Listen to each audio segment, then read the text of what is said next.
Nke a bụ Abụ Ọma isi nke 96 malite na amaokwu nke 1 ruo na nke 13, isiokwu Eze Eze.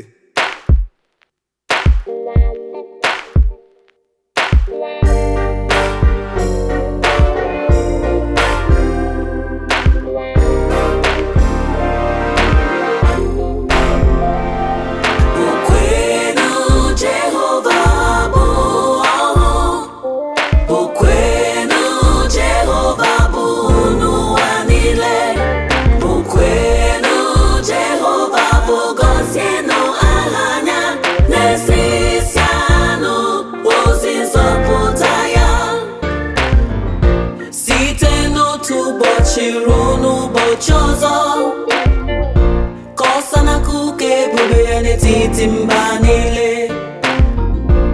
akụkọ ọlụ ya niile n'etiti ndị niile dị iche iche.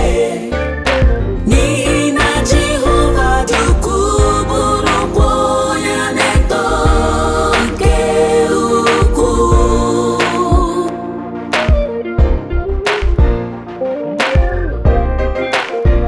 Onye na-atụ egwu ya ka ọ bụ, n'elu chi niile, n'ihi na chi niile nke ndị niile dị iche iche bụ ihe